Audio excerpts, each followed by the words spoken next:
ಉದ್ಯೋಗಕ್ಕೆಂದು ತೆರಳಿ ಕಾಂಬೋಡಿಯಾದಲ್ಲಿ ಸೈಬರ್ ವಂಚಕರ ಜಾಲದಲ್ಲಿ ಒತ್ತೆಯಾಳುಗಳಾಗಿ ಸಿಲುಕಿಕೊಂಡಿದ್ದ ಮಂಗಳೂರು ಮೂಲದ 5 ಯುವಕರ ಸಹಿತ 37 ಮಂದಿಯನ್ನು ರಕ್ಷಿಸಿ ತಾಯ್ನಾಡಿಗೆ ಕರೆತರಲಾಗಿದೆ ಅಂತ ಸಂಸದ ಕ್ಯಾಪ್ಟನ್ ಬ್ರಿಜೇಶ್ ಚೌಟ ತಿಳಿಸಿದ್ದಾರೆ.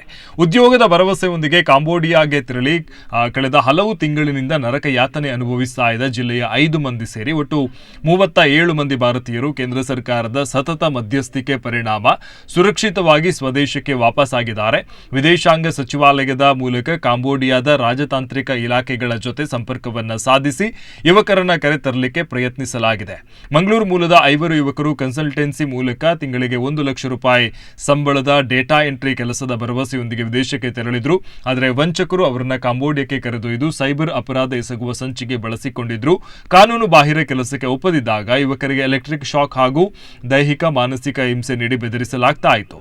ಸಂತ್ರಸ್ತ ಯುವಕರು ಸಂಸದರ ಗಮನಕ್ಕೆ ವಿಚಾರವನ್ನು ತಂದಿದ್ರು. ತಕ್ಷಣ ಕಾರ್ಯಪ್ರವೃತ್ತರಾದ ಕ್ಯಾಪ್ಟನ್ ಬ್ರಿಜೇಶ್ ಚೌಟ ಅವರು ಭಾರತೀಯ ರಾಯಭಾರ ಕಚೇರಿ ಸಂಪರ್ಕಿಸಿ ತುರ್ತು ಕ್ರಮ ಕೈಗೊಳ್ಳುವಂತೆ ವಿನಂತಿಸಿದರು. ಅವರ ಸತತ ಪ್ರಯತ್ನದ ಪರಿಣಾಮ ಒತ್ತೆಯಾಳುಗಳಾಗಿ ಇದ್ದ ದೇಶದ ವಿವಿಧ ರಾಜ್ಯಗಳ ಒಟ್ಟು 37 ಯುವಕರು ತಾಯ್ನಾಡಿಗೆ ಮರಳುವಂತಾಗಿದೆ.